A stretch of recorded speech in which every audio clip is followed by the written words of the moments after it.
It's not a dramatic moment. It's a Tuesday night. You're standing in your kitchen in your socks that don't even match. And you got one hip leaning against the counter while you're loading the dishwasher like a Tetris board. You notice that your shoulders are tight, your jaw is tight, and your brain is still on shift. It's still at work.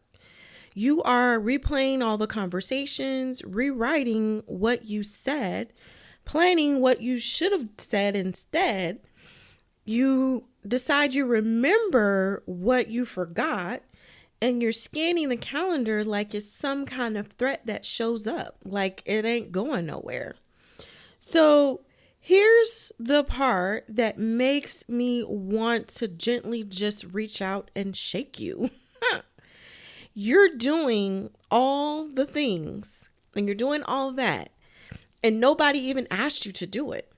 Nobody's in the room, nobody's grading you, but your nervous system is acting like you're in trouble.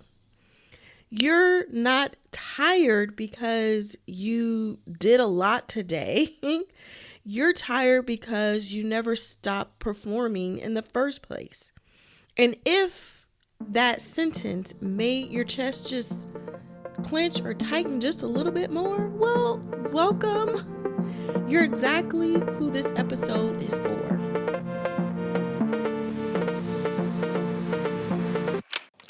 Hey y'all, welcome back to Between a Hot Mess and a Therapist, your not so typical self-help podcast for high responsibility helpers who are tired of pretending they are fine.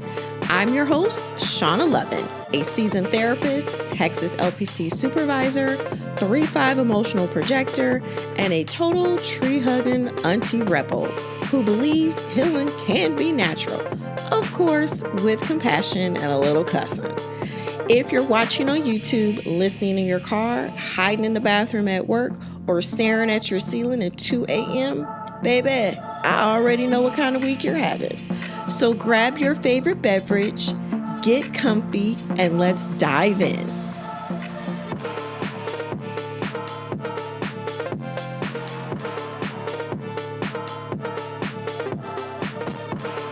Hey loves, today we're talking about something most people pretend doesn't matter once you're grown up.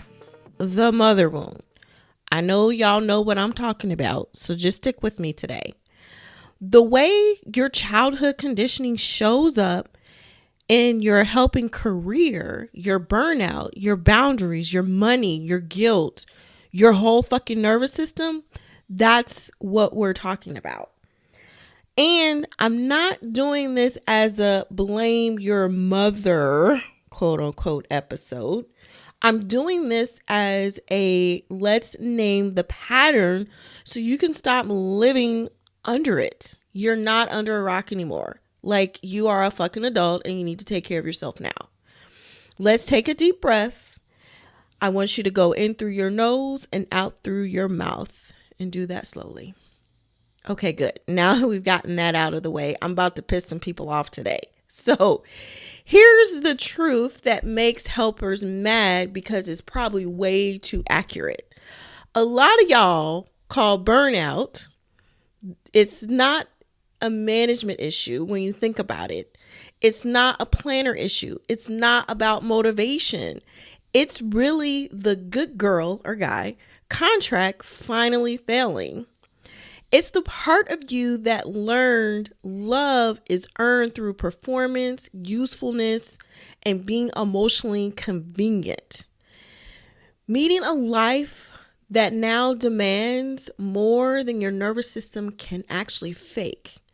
This is especially hard for us Gen X folks because we were really taught to just kind of disappear, not say anything, and just be the cute little folks that we are. I know. And it really fucked us up as adults. So I know now that you're sitting here and you're thinking, what's wrong with me? There's nothing wrong with you, boo. The programming is just crashing. What you've been living and learned and taught and all that is just crashing. So let me say some things that maybe, It's kind of the quiet part out loud that your professional voice tries to sanitize in some kind of way. Some of you aren't resilient. You're emotionally invisible. You learn early how to make your needs smaller so that the room could stay calm. You learn to anticipate what other people wanted before they even had to ask you. You learn to be low maintenance, competent, helpful, pleasant, impressive, like all these things. And here's the thing, you learn that your worth rises when other people are comfortable. So now you're an adult, maybe a grown ass adult, maybe you were a failure to launch kind of adult, but whatever, it doesn't matter. You're still an adult and you can be a whole licensed clinician. You could be a world leader. You could be a mother of your own. You could be a professional, whatever you do. And you still get panicky when someone is disappointed in you. You can hold other people's grief, trauma with steady hands, with surgical precision, and still feel like a failure in your own life. You can teach boundaries and still feel guilty for actually having some. Because the mother wound isn't just my mom hurt my feelings. It's a nervous system imprint that says, I'm not good, I'm not safe, I need too much, I'm a burden, I'm honest. I will lose my love if I'm not what they expect me to be. And here's why helpers burn out the way they do. Not because they care too much. It's because they've been trained to disappear while doing the caring. So let me translate this and what this looks like in your body.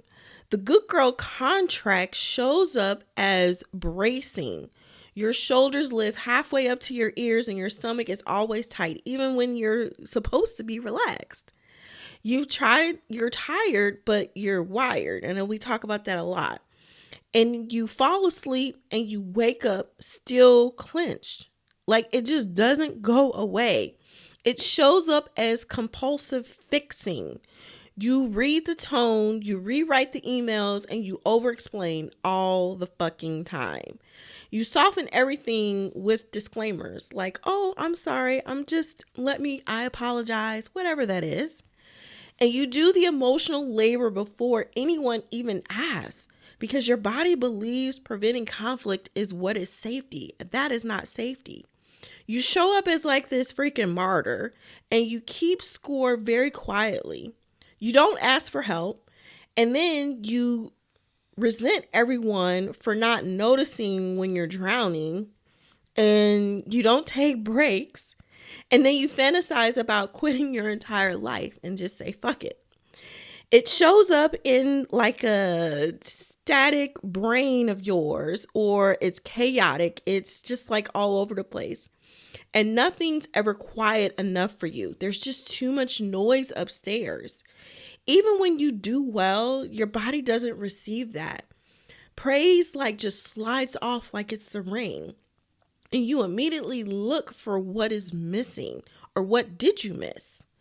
And the most dangerous symptom that may happen is over time, emotional numbness gets dressed up as being professional.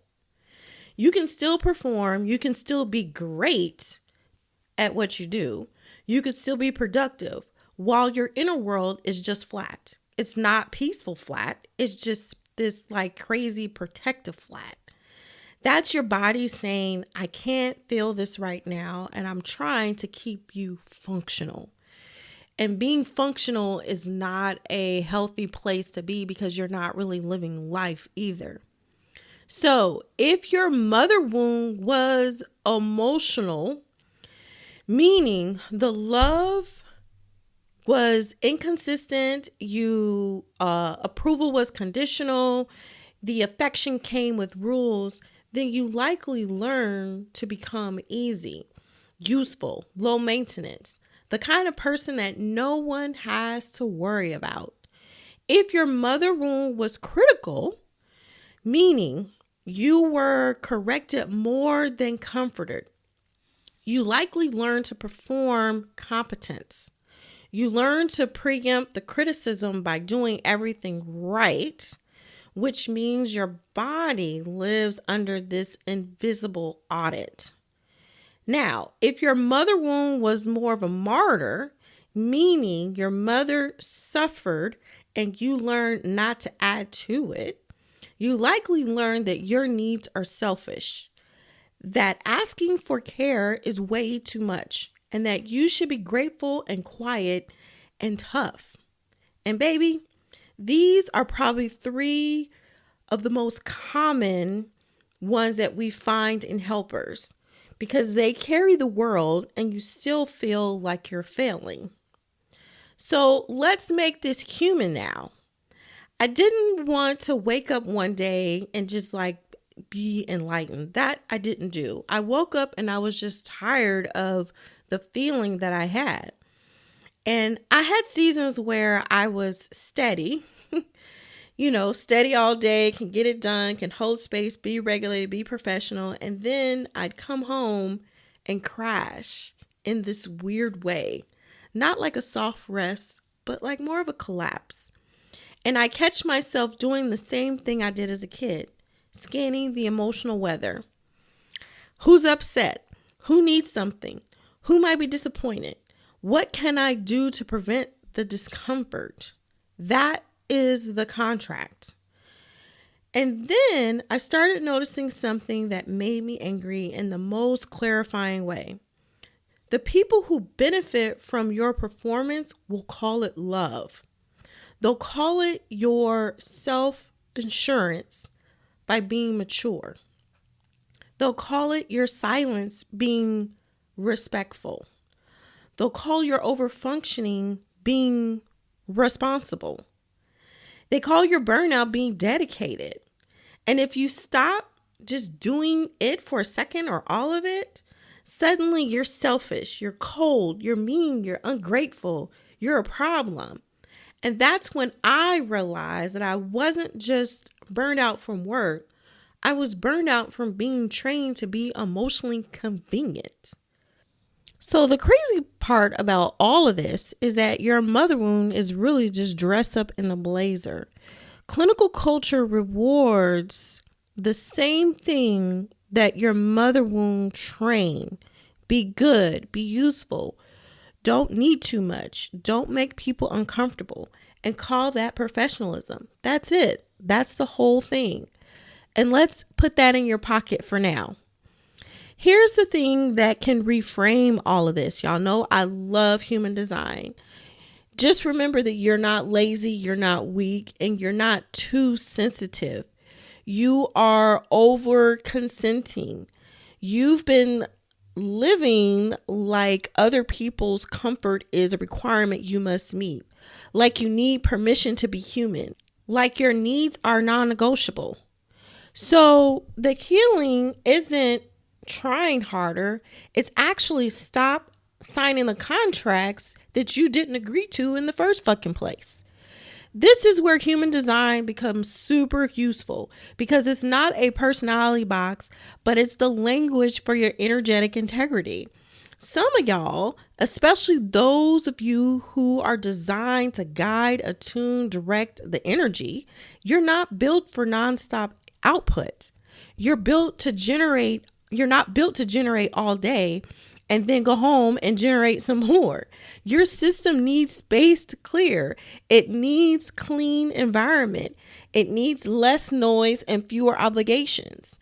And if you're emotionally wired, you're not meant to make decisions under pressure, your guilt or urgency. That's not what's supposed to happen. You're meant to wait until your body gives you a clean yes. The good girl contract tries to rush you into some type of agreement. Your design asks you to slow down and let's be accurate. So the question isn't, how do I become better at coping? The real question is, what would my life look like if I stopped betraying myself to be loved? And here's what nobody tells helpers. If your love requires self-abandonment, it is not love. You should not keep drinking it like it's the freaking fire hydrant spitting out water. You're just drowning yourself.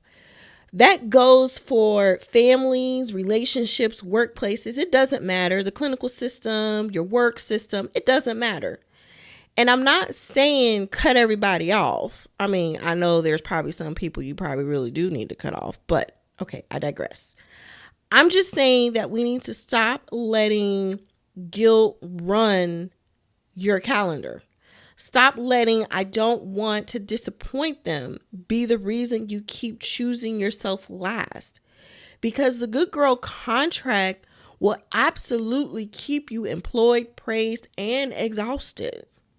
So here's what I want you to reflect on. Y'all know I am not giving homework. I'm not giving assignments, but I just need you to take a minute and reflect. Where are you still trying to earn love by being easy to live with? What are you still acting like your needs are negotiable? And then here's the thing I think maybe some people don't really think about. When you imagine saying no, does your body soften or does it brace? Believe what your body is telling you. Until next time, I need you to go regulate and not ruminate. All right, my loves, that's another episode in the books, and I'm out. Now, I need you to go drink some water, touch some grass, get a sip of sunlight, take a pause, and stop acting like your nervous system is optional. And yes, you are basically a houseplant with complicated emotions. If you needed this today, tell me about it, tell me what landed, hit follow, and send this to the I'm fine friend who is absolutely not fine, and you know who I'm talking about. And if you want to work with me, everything you need is linked in the show notes because Auntie doesn't do energy sucking DMs. Okay, love you. Bye.